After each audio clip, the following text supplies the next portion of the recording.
Boom. Okay, let's call the town council meeting of September 23rd, 2025 to order. Jen, will you take roll? Councilmember Abarish. Here. Councilmember Brown. Here. Councilmember Gold. Councilmember Wall. Mayor Domkowski. Here. Councilmember Wall, will you lead us in the Pledge of Allegiance? To the flag, of the United States of America, to the republic for which it stands, one nation, under God, indivisible, with liberty and justice for all. Thank you very much. Moving on to public communications. So persons wishing to address the council on any matter not posted on the public agenda are invited to do so presently. Please note, of course, that we cannot undertake extended discussions. Any item that you want further research on can be referred to staff or potentially in addition to a future agenda. Communication period is limited to 5 persons, 3 minutes each, and anyone else can be heard at the end of regular business. Are there any members of the public that would like to speak on any item not on the agenda tonight?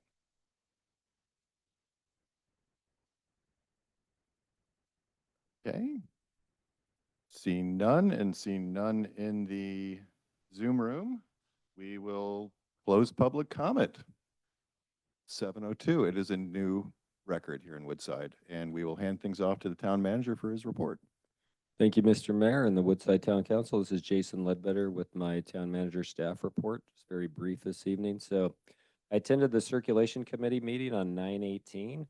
We are currently attempting to have Caltrans perform a workshop with the public near Skylonda when they have finished their design for the solution to Four Corners.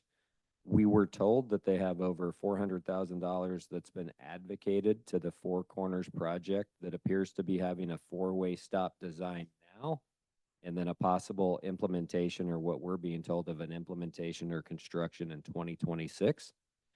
The first pop-up for the TCAP was on Saturday, 9/13 at the Hub. Unfortunately, I was not in attendance, but our planning director attended that day, and I heard things went well.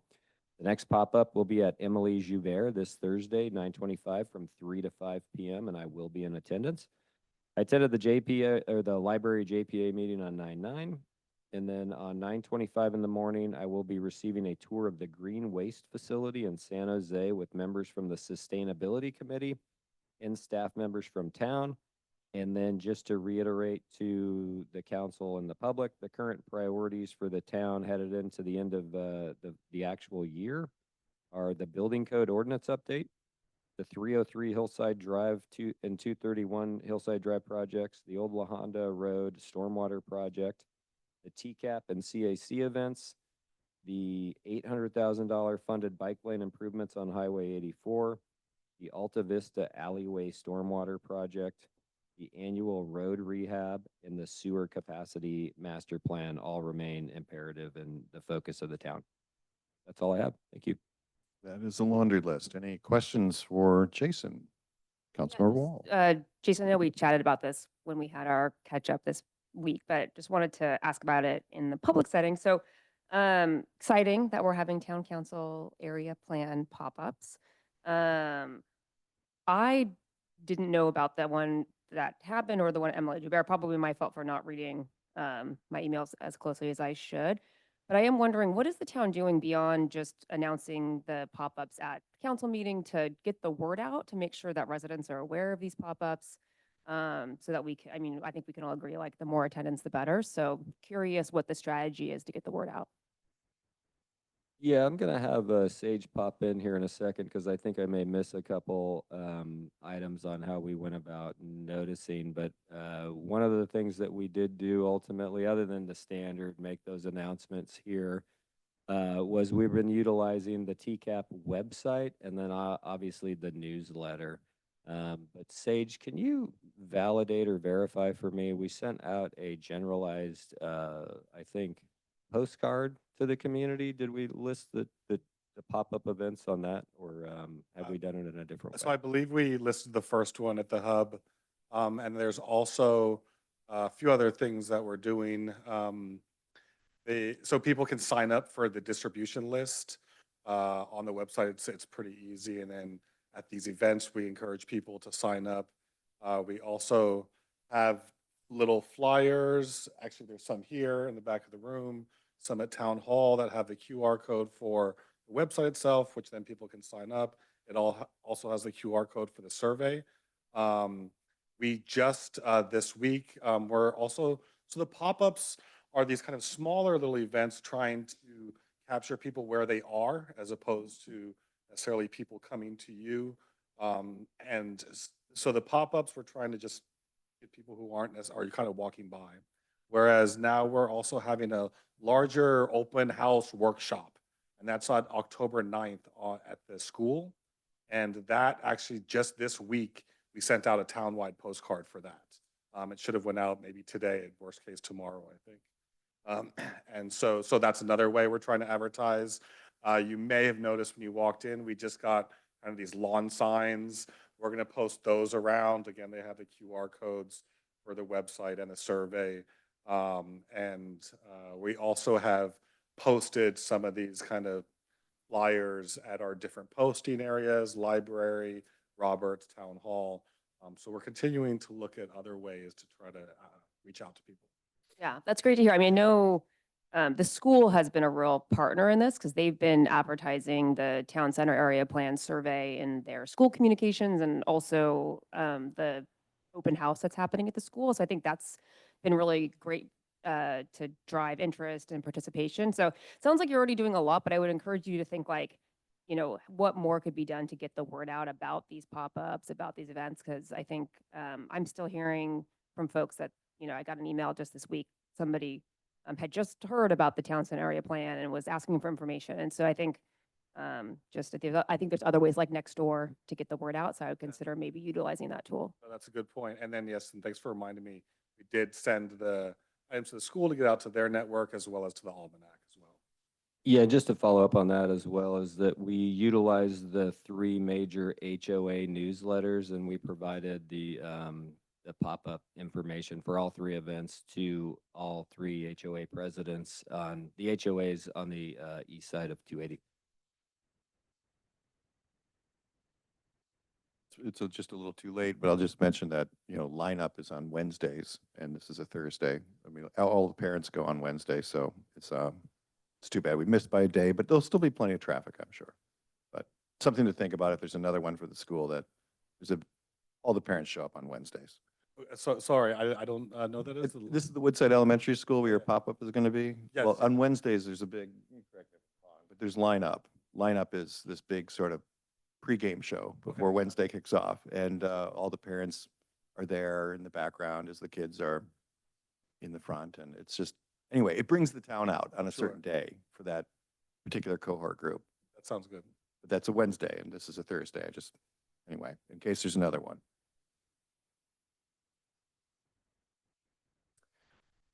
Any other questions for the town manager? Geez, moving right along, 7:09, and we are already on appointments. I think we have an update on this particular appointment. I'll hand it off to which one of you? Jen Go or? ahead. Okay. So the Committee Appointments Committee is recommending that the Town Council reappoint Dana Ward to the Environmental and Open Space Committee. Just as by way of background, Dana was on the Climate and Sustainability Committee, which is kind of going through a bit of a metamorphosis right now. 2 of the 4 members resigned, and we're concerned about the future of that particular organization. But in the meantime, Dana, one of those, has asked to be reappointed to Environmental and Open Space, where Dana was previously on that committee. So the climate one will only have the chair left for the time being? Is that what's happening? Everyone has left the climate. Everybody is left the climate at this time, and what we're doing is with the one person that's moving to the open space, environmental and open space, is we're just going to let that individual make sure that committee meets the needs that the prior committee was working on, so that in case she feels that it doesn't, then we will attempt to work with her to reform the committee that is currently has no membership group. And if it does, then we fold climate sustainability. We will, if it comes to pass that after 3 to 6 months that this is working out, then that is the plan of staff, is to dissolve that committee. You remember when we split these? What year that It was? was last year or the year before. 2 years later, and it just, okay. Okay, Well- Not all experiments are successful. that's right. Look at us. Anyway, I'll make a motion. Oh, sorry. No. I'll make a motion that the town council reappoint Dana Ward to the Environmental and Open Space Committee. Second. Councilmember Alberish, Yes. Councilmember Brown, Councilmember Gold, Yes. Councilmember Wall, Mayor Domkowski. Absolutely.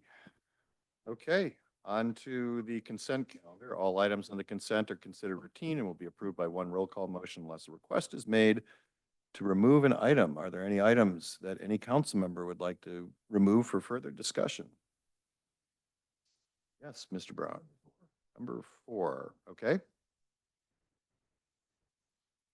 Are there any items that the public would like us to remove for further discussion? Okay, then we will entertain a motion for consent items 1 through 3. I'll move that we approve consent items 1 through 3. Second. Councilmember Alberish, Yes. Councilmember Brown, Yes. Councilmember Gold, Yes. Councilmember Wall, Mayor Domkowski. Yes. Councilmember Brown, item 4. Yeah, I'm not against it. I'm just, want to point out, and here we go again. We just approved a contract with, Good City. It was 660,000. And here we are, just a few months later, picking it up to 737,000.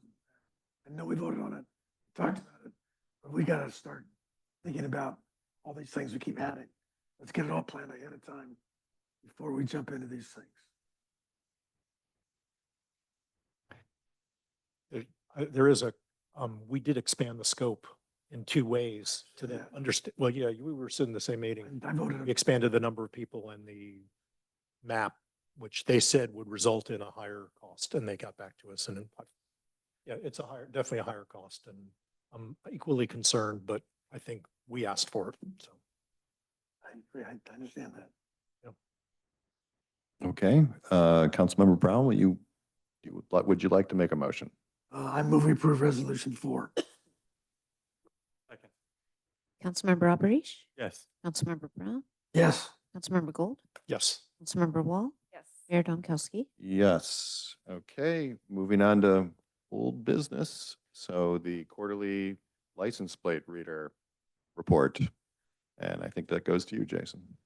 Yeah, thank you, Mr. Mayor and Woodside Town Council. So this is Jason Ledbetter, the town manager for Woodside. So this evening, we have 2 quarterly reports from the San Mateo County Sheriff's Office on the ALPR devices. So upon my first 4 months here, we've had 1 so far, but we were essentially not caught up all the way, and then we were off for the month of August. And so now we're bringing you 2 that brings us really up to date. And so without further ado, I'm really going to kick this over to the Sheriff's Department. So we have our Administrative Sergeant, Nick Baragno, here this evening to speak about the report that was put together by the Sheriff's Office.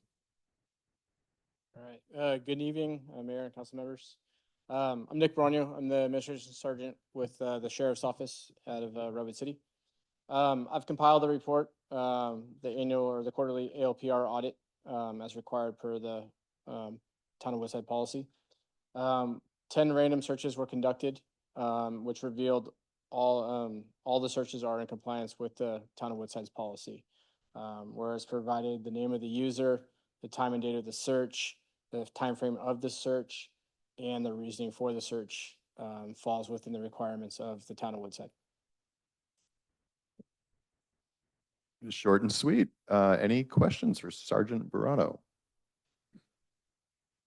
Councilmember Wall. Our one of my favorite topics. Actually wanted to start with a couple of questions for our town manager before I do have some questions for the sergeant. I think the last time we had the quarterly report, we realized that attachment A to our policy wasn't up to date. So I was wondering if that attachment has been brought into compliance. Can you elaborate on that, please? So attachment A is, it's an attachment to our ALPR usage and privacy policy, and it is a map of the location of the ALPRs. So I'm just curious if that attachment A is correct. Yes, that's completely current. Okay, great, because I think last time it wasn't, so it's been updated on the website. Yes. Okay, thank you. Let's see. And then another thing, as I was, preparing for tonight and looking back through the policy, I noticed, or I re-observed that in section 4 of the policy, it's the section that relates to data storage and protection. There's an obligation on the town manager to review and confirm to the town council in writing that Flock is taking appropriate security measures. And I don't recall that being a part of any of our quarterly reports, or nor do I really remember an annual report, but I could just not be remembering. So I'm wondering if you have any information on that, like when that will happen. Yeah, that'll actually happen during the annual report. I think it's spelled out that that's an annual item that happens with Flock. And so ultimately, when we do the annual report with the sheriff's office, my intention would be to reach out to Flock at that time. Okay, fantastic. Do you know when that annual report will happen? Unfortunately, I hate to make this statement, Councilmember Wall, but I don't, unfortunately, just because of the timeframe that I've been here. I'm not 100% sure at this moment when the last annual got done. No, totally understandable. Do you think if you wouldn't just mind following up and letting me know when that annual report will happen? Yeah, absolutely. Okay. And then, let's see. Looking at the staff report, we're here obviously tonight to do our quarterly report.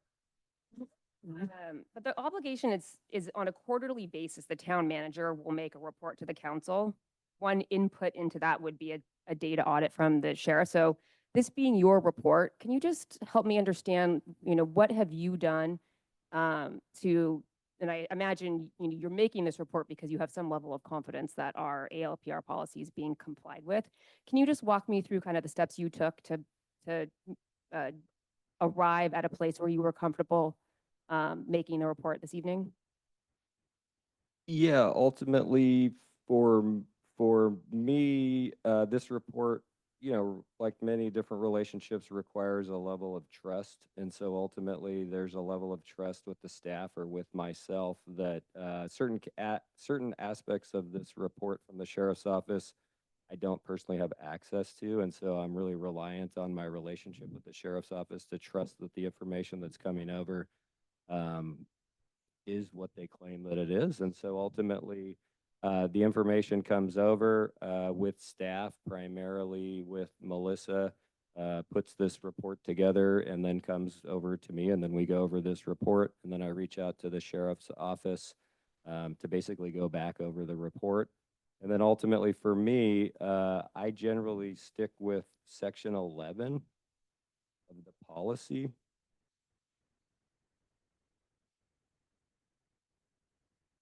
And in this section, it does make a statement that on a quarterly basis, the town manager will make a report to the town council, which includes a data audit from the sheriff.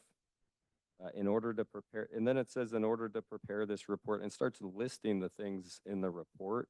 And so ultimately, I've just utilized this template as my understanding of the required report that needs to come forward.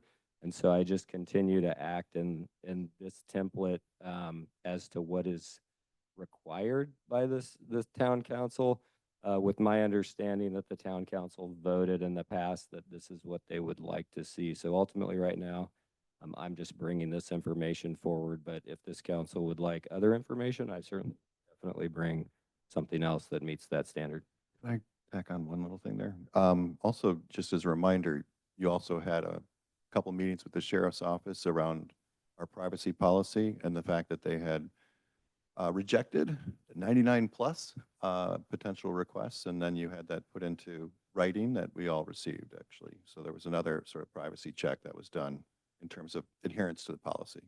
Yeah, thank you for pointing that out, Mr. Mayor. So yeah, in between the last quarterly report and this quarterly report this evening, we did meet with the sergeant and actually the captain as well. And we went over the reports and just followed up on kind of our desire over transparency. And really at that meeting, it was decided that a letter can get written stating essentially what the merit stated. And then we sent that out to all of council.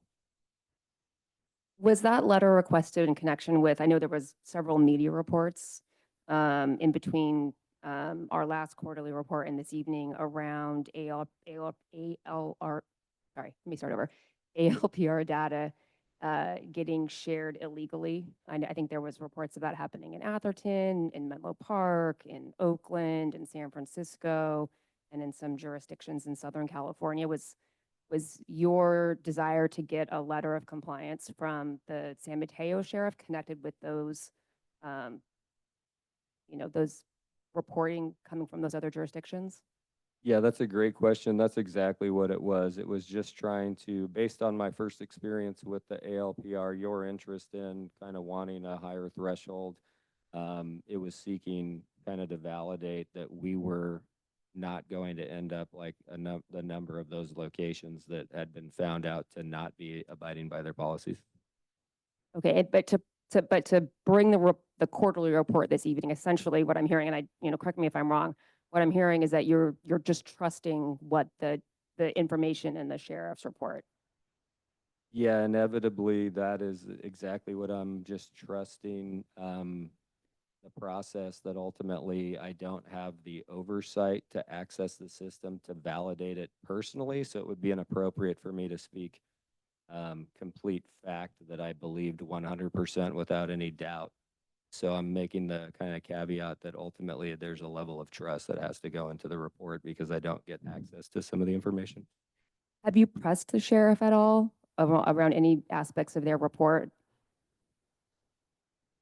The sheriff's office or the sheriff herself? Well, no, when you received the report, did you have a conversation with anybody at the sheriff's office to test any characteristics of the report?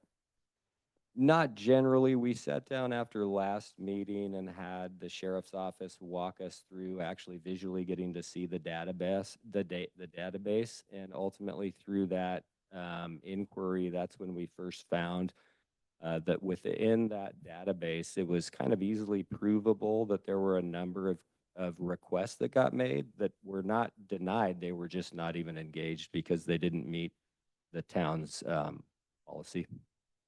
Yeah, looking back at the letter from the sheriff, it looks like those requests were general access requests that wouldn't have met the authorized purposes under our policy. Is that right?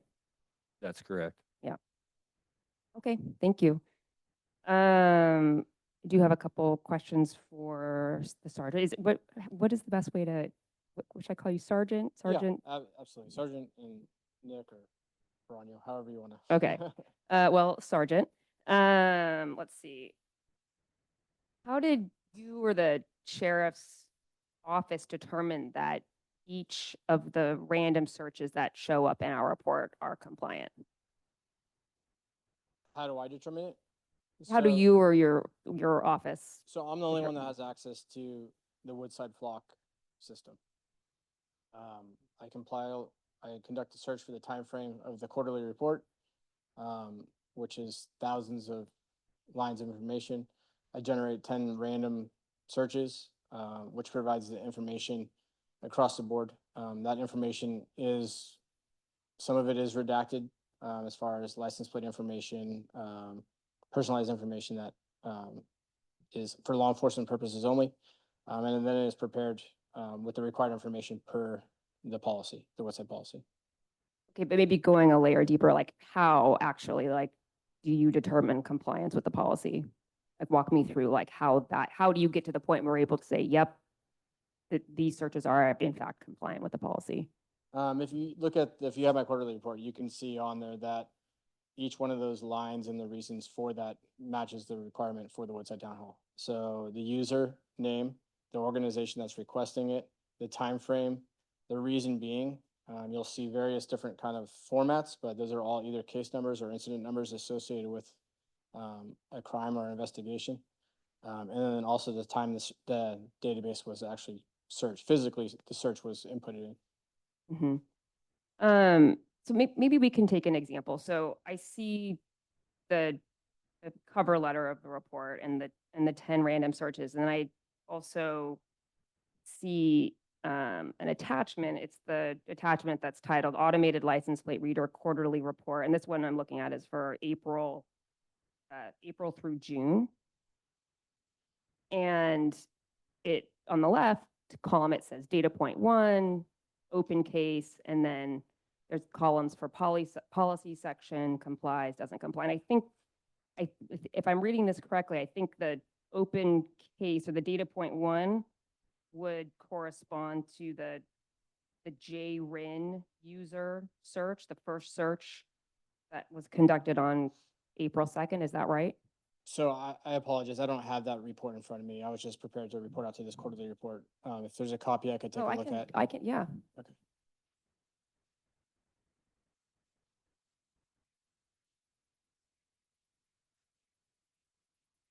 Sergeant, I think it's the, Oh, yeah, just keep going back a couple pages. okay.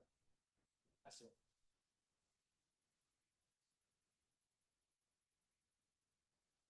Okay, I'm sorry. Can you repeat your question? Yeah, so maybe you can validate my understanding. So looking at data point number 1 for the time frame of April 2025 through June 2025, does that correspond with the first search that occurred that you've selected? It's the JRIN user on April 2nd.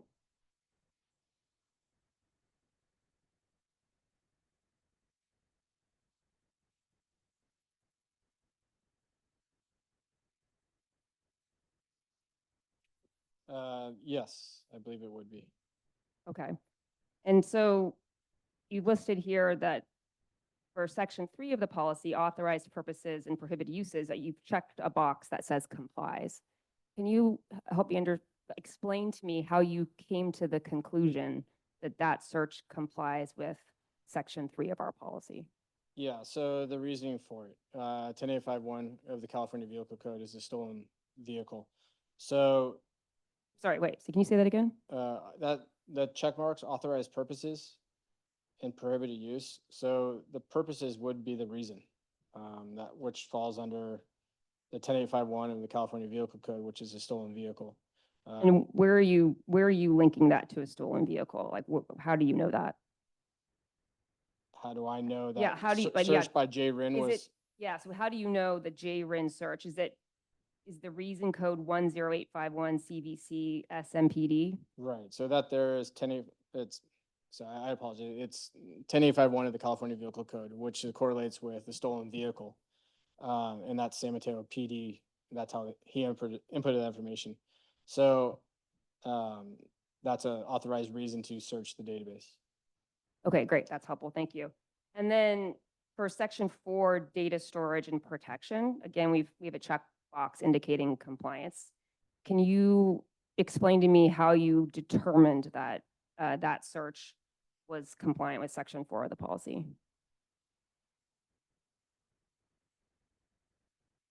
You know, I'm not familiar, I wasn't prepared to report on the policy, but nor did I kind of complete this checkbox here. So I'm going over it. As far as data storage and protection, the storage part of it would be because it's associated with actual criminal investigation. So that'd be a rightful reason to search the result, get a picture of the license plate, and then store that information for legal proceedings or an investigation. Okay. So I think what would be really useful in the future is if like these dots were connected for us, right? Because like as council members, like we're not fluent in what 10851 means. So I think like making it more explicit, like 10851 is related to a stolen car. So in this situation, I could say that. However, if you look at line number 2, 25-1451 is associated with a case number. I don't necessarily know what that crime is or what that case number is, nor do I necessarily have a right to access that case number, especially if it's an outside agency. In this case, or San Mateo PD, for example, or Redwood City PD had a case number in there, I don't necessarily have the right or need to know what that case number is associated for. So I don't have a right to obtain to link that up. For purposes of filing this report and indicating, putting a checkbox indicating compliance, I think I would assume that that's a case number that's been identified for a criminal investigation. So, that would be an authorized purpose. For the report, but it's not an authorized purpose for me to seek information from Redwood City PD on what that case was about. But I don't think you would need to seek information about the specifics of the case. Anyway, let's stay on the line item 1, just for purposes of kind of going. So you're not able to comment on the compliance of section 4, the data storage and protection as it relates to that search. The only thing I can say about data storage and protection is once a license plate is reviewed, there's a right to store that now if it's associated with a criminal investigation. No, but I'm talking about this specific random search. Like, you pulled information about this JRIN user search, and you're saying that specific search complied with our policy. Yes, But you can't tell me how you reached that conclusion. I could tell you it reaches a conclusion as far as storage because there's a criminal investigation associated with that. So therefore, it meets the policy as far as keeping that data, storing it, a user to access it, and even save that information and attach it to a criminal investigation, which would be downloading that data from the database because it's associated with a criminal investigation. So it meets the criteria of the Woodside Town policy to download that data. So data and protection, I'd say, is in compliance because a criminal investigation is associated with it. Sorry, we're going back to the search number 1, the 1085-1, right? Yes, And remind me, that's a stolen vehicle? yes. And so you're saying, all right, so help connect the dots for me. So you're saying because that relates to an investigation of a stolen vehicle, and then connect the dots for how it complies with the data storage obligations of our policy. The Woodside Town policy allows for a download of data and storage of data for specific criminal investigations to further that investigation. So as a case moves through the court process or in a beginning timeframe of an investigation, you might download license plates for possible suspect information. You might download license plates and location data where that license plate hit. So we're going to store that information for years, potentially, as the case works its way through the criminal investigation proceedings and the court proceedings. All right, I'm not sure you can store it for years, but anyway, thank you for providing that extra information. So for section 5, the ALPR data access, again, we've got a box that's checked. For that particular search, can you explain to me how you arrived at the conclusion that we were in compliance? Yeah, so the Woodside Town Hall requires the policy is the time frame that it was searched and the actual time. So the time period that was searched in the database, which is line number, which is that time frame. So it would be April 1, 2025 at approximately 2 a.m. to April 2nd, 2025, 2 a.m. So that's the time frame that the database was searched for a specific license plate. And then the search time also shows when the deputy or officer actually conducted that search into the database. So the time frame is the time frame that the officer or investigator was looking for this particular license plate. And the search time is when they actually conducted that search into the system. Got it, thank you. Moving down to section 6 for the ALPR data.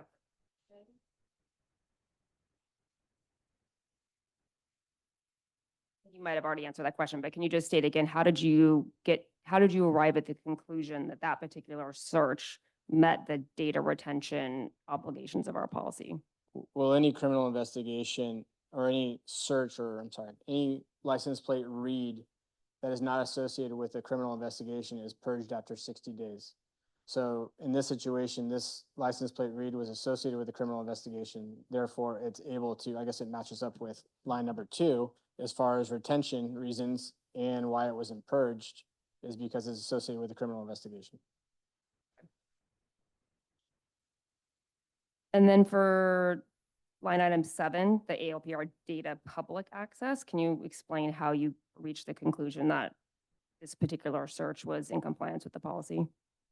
So the public access is at this time for this report was made, it was Sergeant Taylor, who was the only person that had access to the information. So there was no public access to it. No one else had access to this information. There's only one user log on, and that was held by Sergeant Taylor at the time. How do you tell? You just know it was Sergeant Taylor, or how do you know that? Yeah, I do. I took over Sergeant Taylor's position, and when I took over his position, that access was then transferred to me, the only sole person who has access to the database. I'm not, just a question. So you have access to it, but also the person conducting the search has access, or is there a distinction there? There's a distinction. So the Flock database and the database that's associated with specifically the town cameras are held by the sheriff's office. I have access to that. I'm the only one that has access to run these reports. I'm the only one that has access to see this large amount of data that's collected. Everyone else who conducts a search, they're just looking for a specific license plate. So if that license plate is run, in this situation, if I were investigating a case and I want to know where this suspect vehicle went, I'm going to choose all the cameras that I'm allowed to look at. I'm going to run this specific license plate and see where it hit. If I have a prolific residential burglary suspect, I'm going to see where that car went through this time period, and I'm going to link up not only the burglary investigation that I'm conducting, but I'm going to see where other jurisdictions he went through. So that's what happened, or that's what would happen in this situation. So that officer or deputy or investigator only has access to the read of that specific license plate. Gotcha.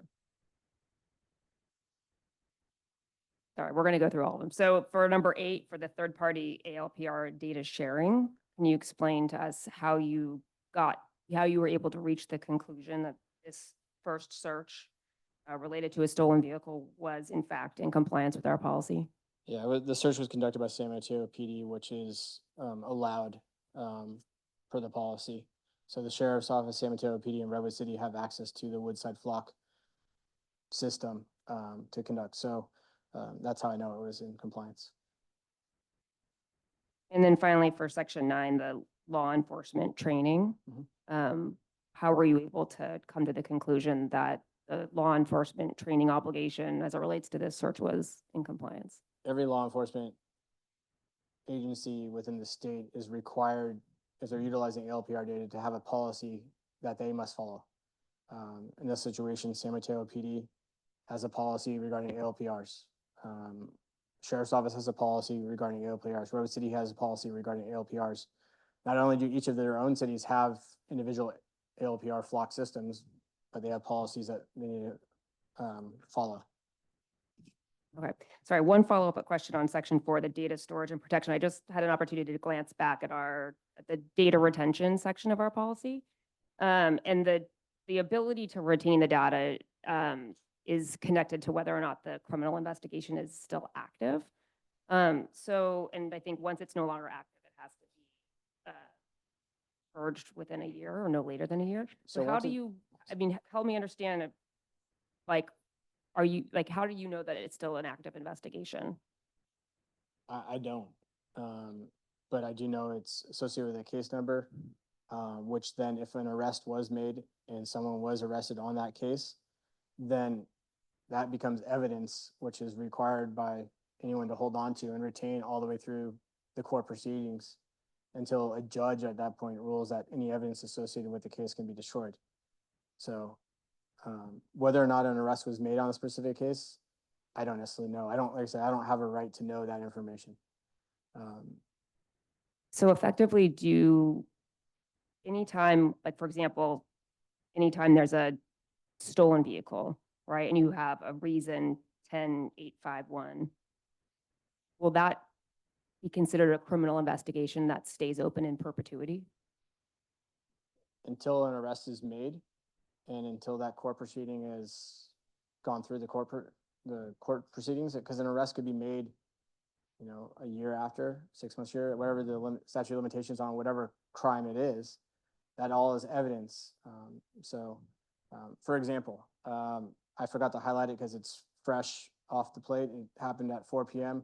today, there was crimes that occurred off the Runnymede area approximately 2 days ago. As of 4 p.m. this afternoon, a search was conducted utilizing the flock system, and investigative leads were made at that time to further that investigation utilizing this flock system with possible suspect information. So at that point, we have a crime, and now we have evidence that we're required to hold on to. We can't just get rid of it. So it's an investigative lead. It's evidence it's going to hold on. Whether an arrest was made or not, that case is still active. It's still an investigation, because who knows that evidence of that crime might show up a year later, 2 years later, and now we have a suspect for it. We're required to hold on to it. It's So even though our policy talks about purging ALPR data a year after a criminal investigation is no longer active, does that actually happen?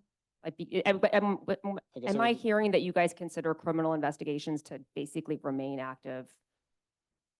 they're active until an arrest is made or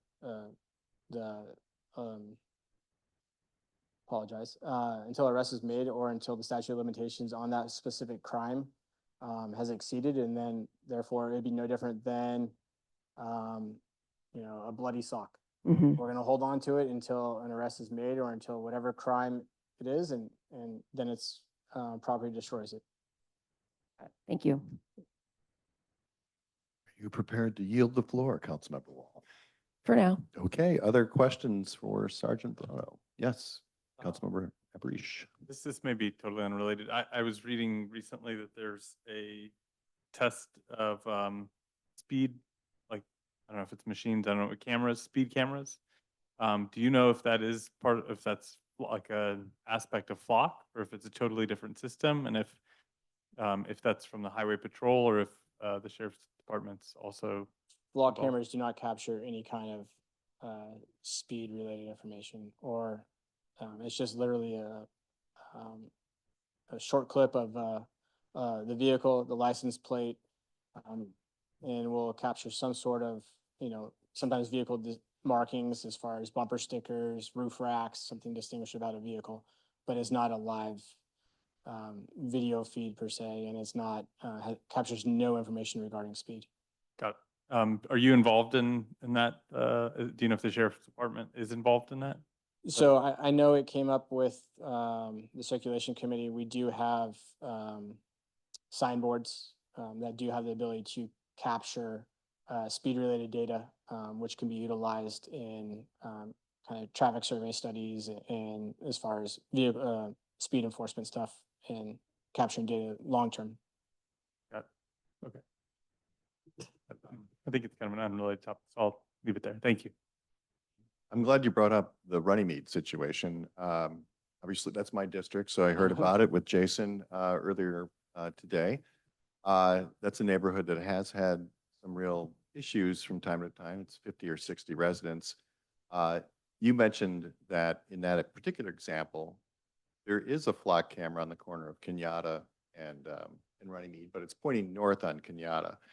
It's not really at like Runnymede and Raimundo where we're getting exact information of who's coming in and out of that area. Correct. Do you think in this particular case that if there was another camera at Runnymede and Raimundo, that would be more definitive or helpful in either acting as a deterrent or as an investigative tool for these kind of crimes? 100%. 100%. Without a doubt. Okay, I'm glad to hear that because we're getting a lot of advocacy from that neighborhood about a flock camera being put in. So in this situation with a specific time frame or one where there's less traffic in that area, Yeah. We're able to utilize it in more productively because of the time frame that we had. So the amount of traffic traveling at that time, but say if the crime or the incident we're looking into occurred at 3 p.m., now we're dealing with traffic on Kenyatta at 3 p.m., Sure. which the amount of traffic flow going through, the amount of license plate reads is drastically bigger. Where if you had it specifically on that Runnymede street, the limited traffic flow would narrow our search and point us in the right direction a lot faster. That's awesome. Thank you. Sorry. Other questions for Sergeant Bruno? Mayor, yeah, I just want to say thank you, first of all. You're obviously right on top of how to run the system. And from what I'm reading, the system seems to be working. And finding the bad guys, tracking them down, and then getting some rest. And I just want to say, that's what we wanted, something that works. And then stops the bad guys. Yeah, absolutely. And, you know, with every success story, there's a story that where access to the system would have been beneficial. For example, 2 nights ago, we were contacted by an agency down south, or south as far as Southern Peninsula, regarding active criminal investigation where a violent crime occurred. Without going into too much detail, a violent crime occurred, and to the point where they did a cell phone ping on the suspect phone. Well, that ping showed up in the town of Woodside, where there's a time frame, a large gap between by the time you can get an active ping going on a phone and by the time you start receiving information, because that suspect made it from down south all the way up to the town of Woodside, which they had no reason to be here. Where a flock system, if an outside agency had access to it, they would have been able to input the license plate, which they knew, but they would have been able to know that, hey, it hit Woodside, 5 minutes ago. They would have been able to notify us, and we've been able to circulate the area for that suspect vehicle. Sorry, a lot faster. So there's definitely, we have success stories, but we also have stories where the system's been designed to utilized by multiple law enforcement agencies and create a web of information that we all utilize to achieve a common goal. So that's the information, there was a delay in that. Everything worked out, unfortunately, luckily, but that information and that flock notification right away would have been helpful in creating the safer situation for the town of Woodside. Any final questions before we open public comment? Yeah, just one last question. So I know we all saw the articles in the last couple months about the, different police agencies illegally sharing license plate data with ICE and Border Patrol and, the federal government generally. Can you just confirm for us that that's not happening with the town of Woodside ALPR data? Yes, the town of Woodside falls within the sheriff's office LPR policy, and us accessing it, we're not allowed to share that information with any state agency. So I can guarantee that we're following our own policy, which matches up with Woodside's town policy. Okay, thank you for that. I see your glasses are up. You have one more? I do. Okay, sir. First, Sergeant, thanks for coming tonight. And finally, the sheriff's office sent somebody who can actually substantiate this quarterly certification. So thank you. You're clearly the right person to provide this update. I think in the past, maybe they've been sending people who don't have the information, perhaps even intentionally, so that they can't answer questions. I very much appreciate what you said. And you're a real credit to the sheriff's office, so thank you for that. Thank you. I wanted to ask you something. So I wanted to clarify the date retention. So my understanding is all this data is kept on Flock's servers. Correct. So when you access or anybody accesses it, they're going to Flock. They're actually not going to you. Correct. There's They're going no, through you to get to Flock. right. There's no server that is in my office that I access. It's all obtained in Flock, and then I have access through their website to. So if I go back a year, which is clearly beyond the 60 days, all that data is gone with the exception of anything that might be under an active investigation where the statute of limitations hasn't expired, just an active criminal investigation. Correct. And those would be, does Flock hold on to that for you, or is that you have the data that you need? No, Flock holds on to all that because if it's associated with a criminal case, then Flock's gonna hold on to it. Or at that point, the agencies would have downloaded that information and they're holding on to it as far as their evidence room or their case. Like you said, it's like a bloody sock. I mean, it's evidence in a crime. There's no difference There's in no difference. evidence or chain It's of custody. data, it's a camera capture or data capture or something. Correct. Everything else is expunged after 60 days. Correct. Okay, thank you. So you're the person who's the administrator for this system for, I assume for other agencies as well, and the sheriff's office, but specifically for the town of Woodside is included in your domain? I'm only the administrator for the town of Woodside. Oh, only the town of Woodside? Yep. Okay. So when other agencies want to access that, you see that they're accessing that, or do you grant them authority to do that? No, prior to me, I guess an agreement was made for the San Mateo PD and Redwood City to have access Directly? directly. Anybody else has to go to you? Yeah, they'll go through an investigator or they'll go through a lead. But in this situation, for example, for the agency I spoke with down south, they didn't even know there was cameras available to even I reach see. out to us to access because, they just didn't know. So if the Des Moines Police Department needs some access to data, they got to contact you Right. and they got to explain kind of what's going on. Right, or there would they- be a request, an agency request because of, again, there would be a criminal investigation, there'd be a case number associated with it. There would be a direct connection to the town of Woodside as far as, which most likely if they're coming to us for a flock read, either we have a case that's associated with it, there's a connection. Nothing's a random request for a Got it. license plate. So the Des Moines Police Department, in my example, can't access it from Flock directly. It's got to be authorized by you. Right, one of the San You Mateo would be County- aware, yeah. San Mateo County Sheriff's Office, like one of our detectives, a detective from Des Moines is in contact with a detective from the sheriff's office, that detective can run a license plate for them. Okay. Paul, just wanted to add one thing quickly. Des Moines would not be allowed access, only California law enforcement agencies. I'm sorry, yes, that is I correct. meant Des Moines, California. Well, no, I didn't, Yeah. I mean, you know what I mean. I just meant an outside agency. Doesn't matter where. So certainly if the FBI or ICE or somebody wanted to access it, you would be aware of that.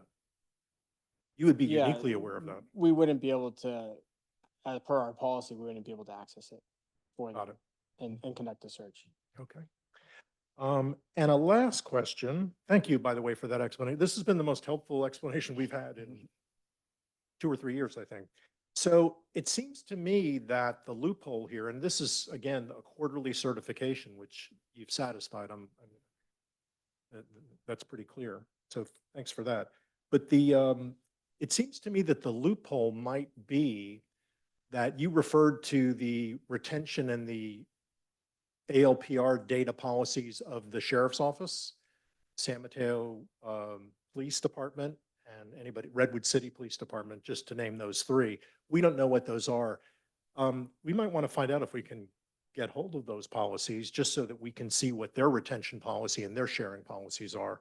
So It's not something, no, just to, maybe, Unless you know. maybe there's some confusion as far as retention. So the retention specific to Woodside and the data that these flock cameras capture. Redwood City wouldn't have any bearing whether their retention policy affected it, because no matter what, after 60 days, if Redwood City PD hasn't entered a case and searched the license plate, they're not going to be able to. too late, yeah. So it's information that's gone. What No. about their ability to share, though? Could Redwood City conceivably access it, get data, and then they could share it with another agency? Yeah, it would still fall under the same reasons of why, and why are we sharing that data, what that policy is. It's no different than, Would that fall I- under your policy, our policy, their policy, all of the above?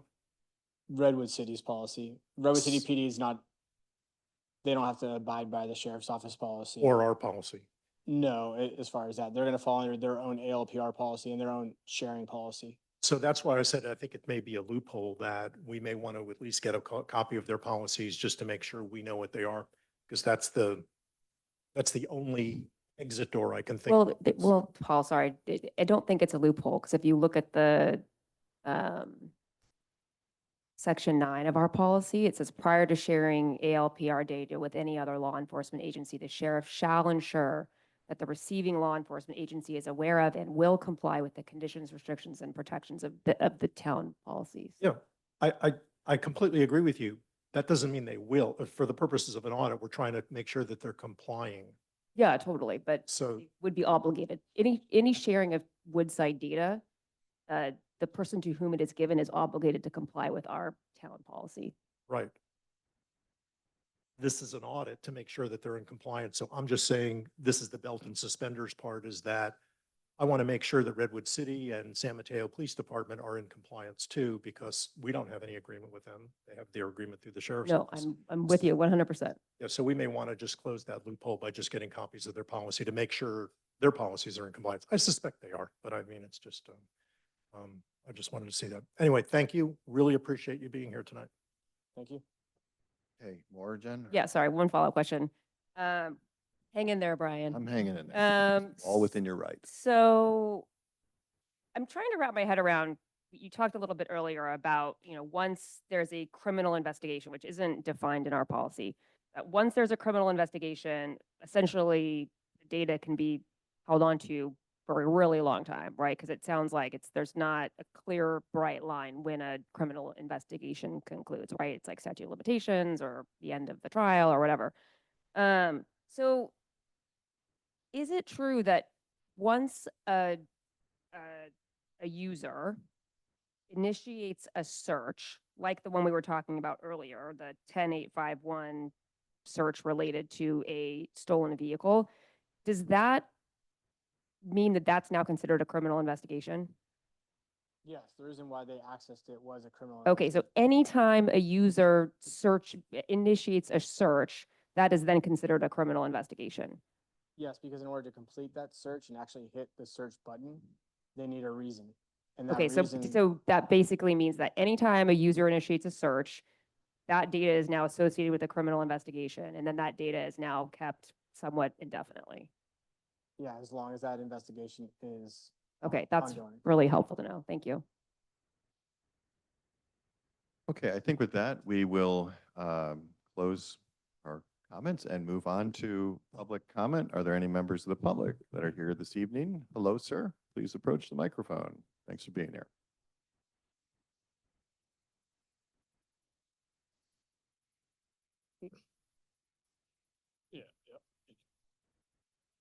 Okay.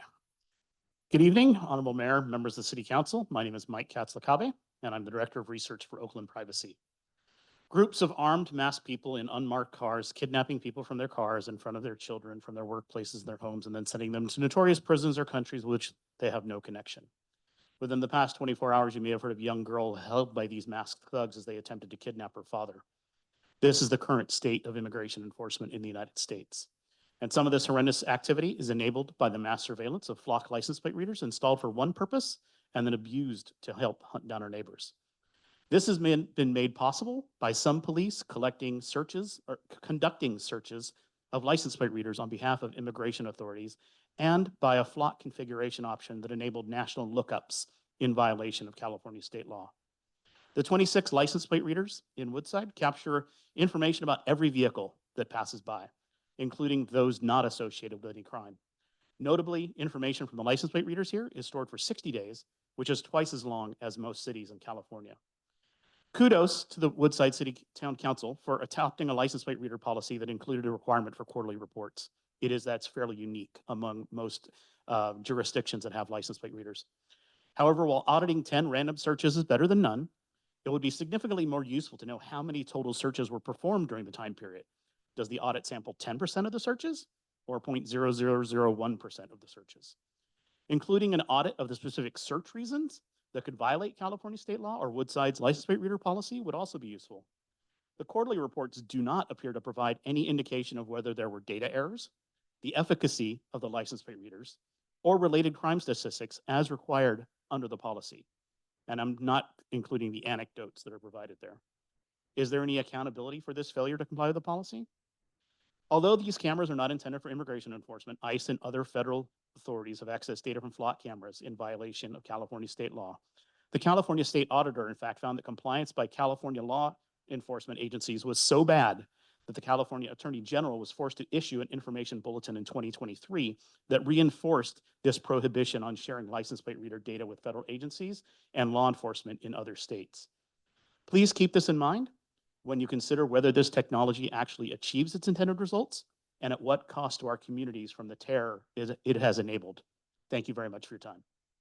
Thank you, Mike, and please feel free to cut out your recommendations and send them to the council so that we can review those. Thank you. San. Thank you, Mayor. I'll keep it short tonight. I'll wait for the annual review to bring my full comments.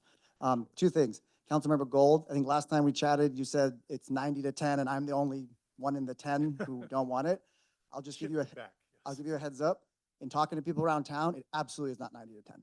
Maybe not 50-50 anymore, but it's not 90 to 10. So just a piece of information. The other one is I appreciate the Sheriff's Office representative.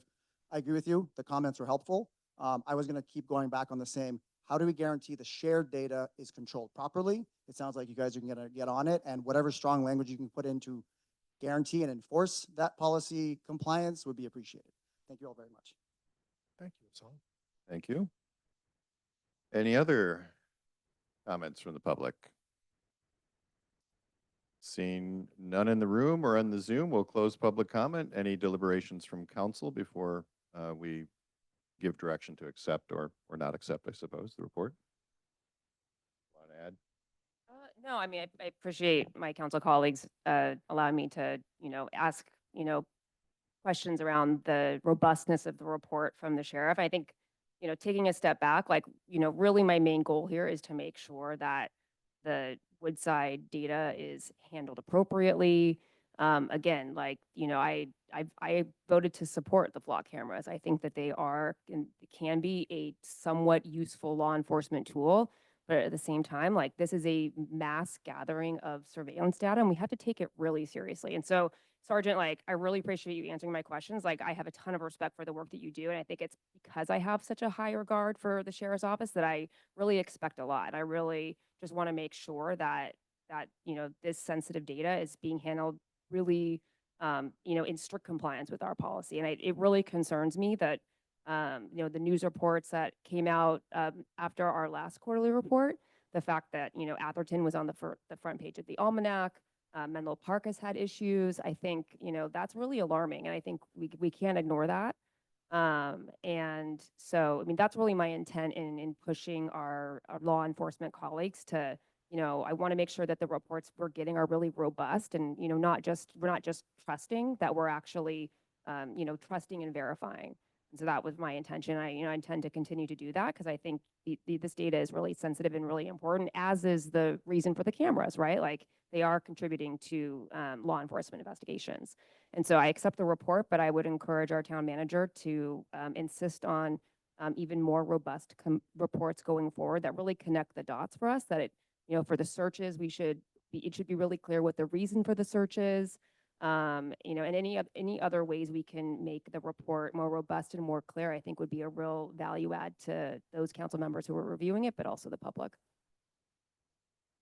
Okay, well, we certainly appreciate your due diligence. Other comments? Just to address the points that were made here. One, I appreciate what Councilmember Wall is, the questions. I think that we're an oversight group here. And I think everything you asked was absolutely appropriate, and I appreciate it. And I'm glad the sergeant had answers to those as well. The gentleman from Oakland, we hear you, and that's why we're here tonight going through it. I did want to point out that we have a real-time portal. I'm actually on it right now. And we do track the data. I can tell you that in the last 30 days, our 26 flock cameras have tracked 219,297 vehicles. You can actually see this. It's on our website. Just put in ALPR portal. It'll take you there. And there's been, in the last 30 days, 580 oh, there you go. Lists. So we do track this pretty carefully, and we want to know what that data is. And we specifically do not, and you heard from the sergeant tonight, I'll just use the word cooperate. And that's a political issue, but we only cooperate sheriff's office and whoever they do, but we do track that. And to Councilmember Wall's point, I just wanted to thank Jason, the town manager, for the forward thinking when the news came out about Menlo Park and Atherton, to proactively check with the sheriff's office and actually get a statement that they have not shared data. Much less I think there was almost 1 million data access points, maybe for Atherton. It's sort of a boggling number for a small town, but who knows why, but that we didn't have any violations. So I think that the system is working for us.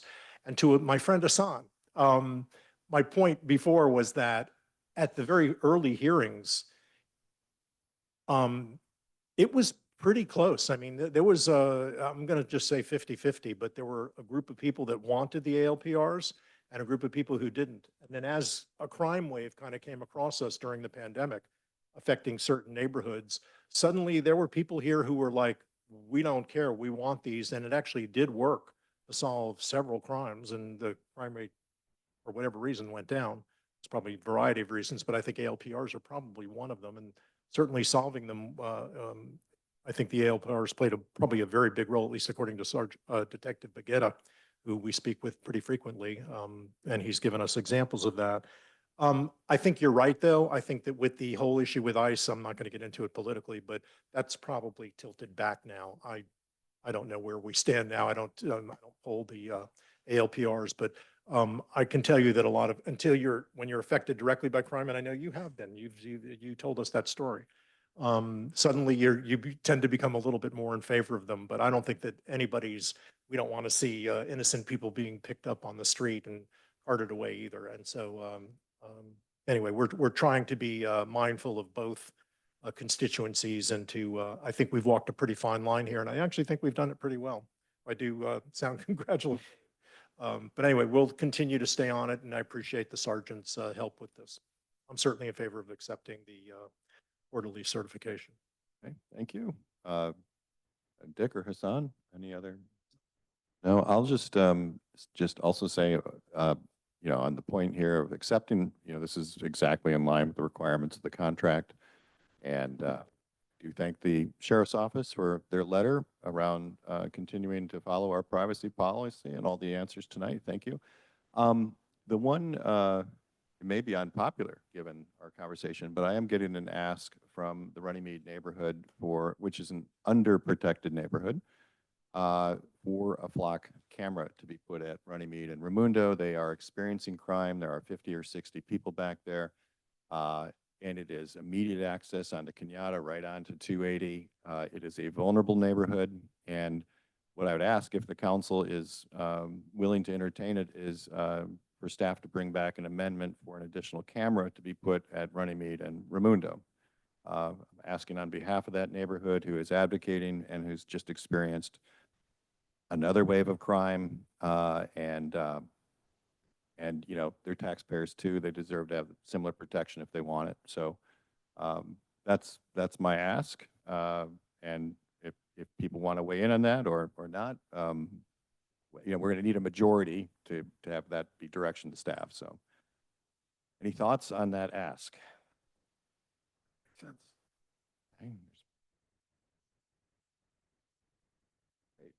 Okay. I agree.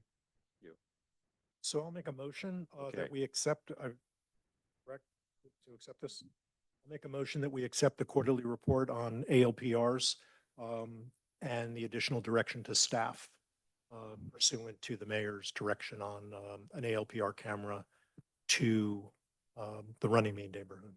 Look at that. Councilmember Alberish, Yes. Councilmember Brown, Yes. Councilmember Gold, Yes. Councilmember Wall, Mayor Domkowski.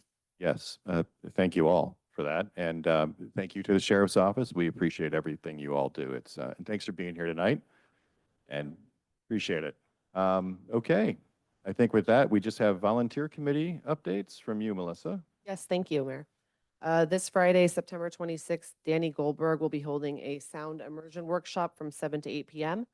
On Saturday, September 27th, Kimberly Paul will be holding a myofascial and yin yoga specialty workshop from 9 to 11:30 a.m. Registration information is on the town's website. It's still open. The next Arts and Culture Committee First Friday event, Bobcats in Our Backyard, will be on October 3rd at 7 p.m. Sarah Killingworth, certified California naturalist and wildlife photographer, will be taking an inside look at a bobcat mother raising her young in a California suburb. The Spirit of Woodside Photography Contest is still open for youth to submit their photographs, so please, please, please spread the word. The deadline is October 1st. We have very low entries right now, so there is a good chance that someone you know will win a $100 Michael's shopping spree. So please, there's some flyers in the back, and I can also email that out if you want to distribute it. And then the volunteer reception will be on October 17th at 4 p.m. And please don't forget to RSVP by October 3rd to all of our volunteers. Wonderful. Any questions on volunteer items? Seeing none, we'll go on to mayor and council communications. Anyone have anything to share? Yes, sir. Just a reminder on this Saturday, we have another seniors going on. This one down in Atherton, in conjunction with Atherton, Throw Valley, and it's talking about what does a senior go through in terms of what to do with their housing when they have a change of life in some way, shape, or form. It's that start at 9:30 down at Jenny's Pavilion, North Palmer Park on Saturdays. The other thing is, we heard a bit from Jason about the Four Corners Circulation Committee meeting. I just want to reiterate, this will probably be the number one event for us to discuss as a council for the next 12 months. We now have a community up there in the Four Corners area that is definitely pulling together. And they're pulling together information, support, for action. And they've got Caltrans, CHP, sheriff, the county, all coming together and saying, let's do something. We have an action plan from Caltrans that I think is it's great to start, but it's a real starter. We need a much longer term thought process to go on. I think it's going to take a lot of leadership from this council. Probably, Sam, probably going to be you, since it's your territory. But pulling together the community, getting a uniformity of support for action, listening to what action is their priorities. I want to know what they want, not what Caltrans wants. And then we can go after them in a organized fashion, knocking each one off as it goes. We need more money. We build the documentation about why money is needed and justified based on accident data, traffic data, whatever they can pull together. But it's gonna be big. That's, yeah, well said. Is anything you wanted, I mean, I don't think people want to trip over anything you're doing in this. No, I don't have anything to share right now. but Okay, yeah, okay. Any other comments from council? I do. Yes, sir. Of course I Yeah. do. Of course, listening. I wanted to comment on two things. One, just reminded of this, but I wanted to thank Dan Drucker, who's really done a great job on a whole bunch of stuff for the circulation committee, but specifically on the Four Corners issue. Wrote a pretty extensive document about what Caltrans is doing there, and I just appreciate him well, and Hassan, but I think Dan, you authored the memo to me, so I appreciate that. And in fact, maybe the whole council, I just sent you an email, but maybe the council should get that because it's a pretty detailed document. I appreciate you doing that. I wanted to mention I'm Woodside's representative on the Emergency Services Council, and we met on September 17th. And I just wanted to bring up that the principal topic was the San Mateo County alert system and the problems that we had during what's now being called the Edgewood fire. Edgewood, I think, is the Edgewood fire that took place by Kenyatta College along the 280 freeway, which I was happily watching from, that air quotes, from my backyard. I could see it right happening there. But this was a big issue. And I just wanted to assure everybody that at this meeting, the slide deck was 48 pages long, 48 slides long. 40 of them were devoted to the San Mateo County alert system and the issues there. They actually brought in Dr. Sutton, who was the world's expert on these alert systems, how they should be written, capital letters, you know, what the protocol is, who should have access to them. We discussed this in great detail on this, and they've identified some of the problems that went through. And as you might suspect with a lot of issues, it comes down mostly to training. The systems are there, it's just people don't know them. And I'm going to give you what we call her Dr. Shruti, who's the director. I can't pronounce her last name. But the main issue that they had, and you've seen this in some of the correspondence, is that there's 500 authorized senders. These do not come from the San Mateo County Department of Emergency Management, DEM. Anybody, I shouldn't say anybody, there's authorized senders in 32 agencies around the county, because we want, if there's an emergency in San Carlos, it takes time to send it there. They have access to the system and they can write them. And not everybody writes as, you know, as good as as an authorized person. So sometimes they leave things out, or they don't write them quite correctly, or they don't know which boxes to check, which was actually the big issue here. Certain targeted audiences didn't get the email, didn't get the texts, and certain ones did who shouldn't have gotten them. And some people got the template, which was sent out, which said, be alert that there is and then in brackets, the event at location you know, and I think the mayor got one of those. And there were actually several people at this meeting who got those as well. But they're well aware of the impact that this has on reputation, and we view the alert system as the cornerstone of emergency management. That's like where it all starts. And that's the gospel. People depend on it. This isn't Nextdoor. This isn't Facebook. When it comes from the SMC alerts, it's the gospel. It's real. If it says evacuate, you evacuate. If it says there's a fire, there's a fire. If it says a road's closed, you can believe it. It's not just some Yahoo on Nextdoor posting whatever they want. So this is a very big deal. We spent a lot of time on it, as I said. And of the comments that were made there, I think there were 6 or 7, 8 cities that are there's 30 cities, I think, represented, but there were 6 or 7 who had very serious comments. As you might suspect, Woodside and Portola Valley played a very big role in this. I probably, this won't surprise you that I probably spoke more than everybody else combined. And I wanted to thank the supervisor, Lisa, I can't pronounce her last name, Lisa Gautier, who was fantastic and really on this particular issue, at least for encouraging me to do that.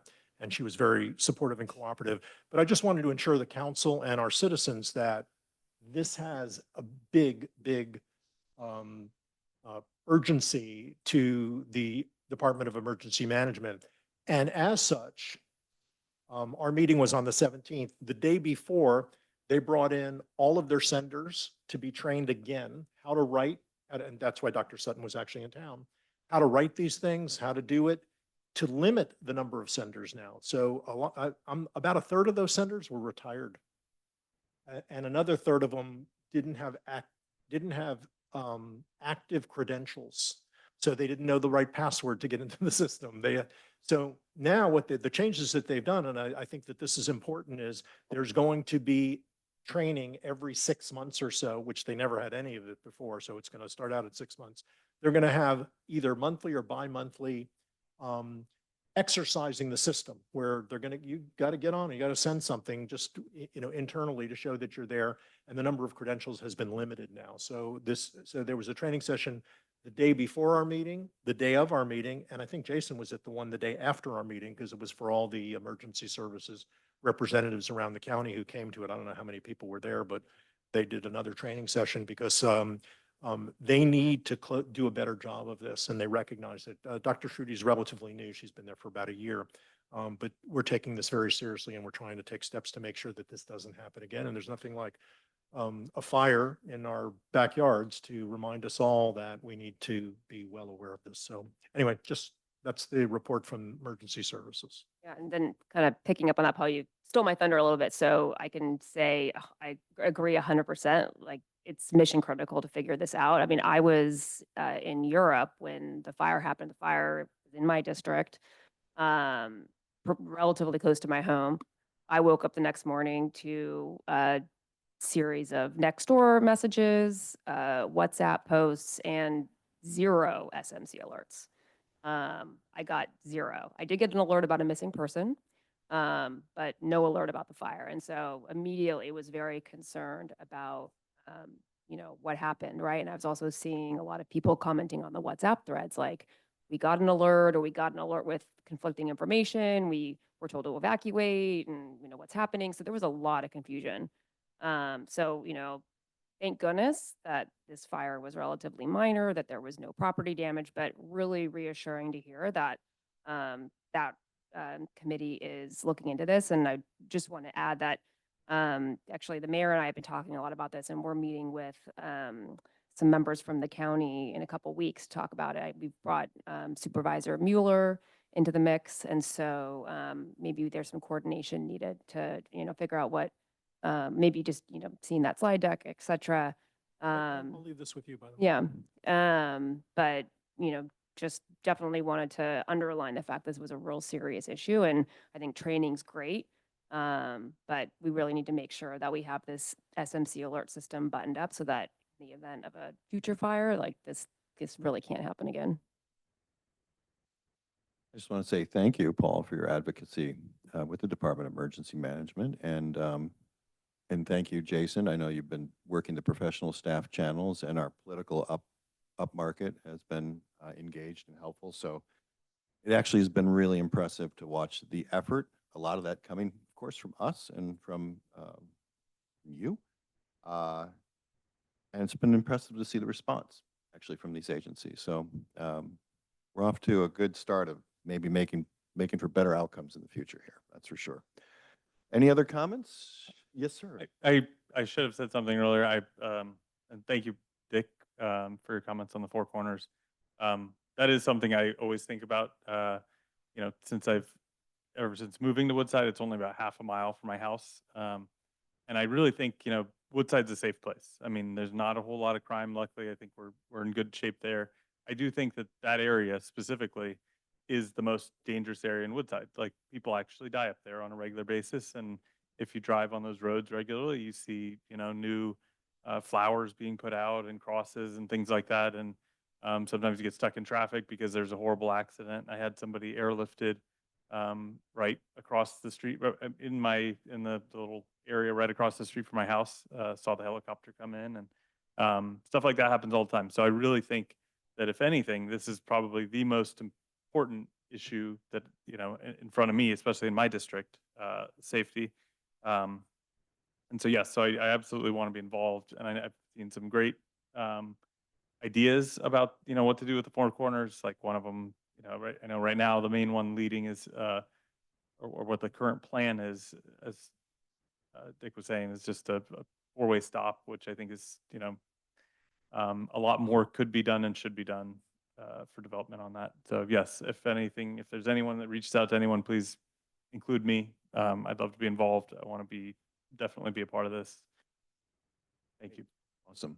Appreciate that leadership. Thank you. I think with that, we will call it at 8:24, meeting adjourned.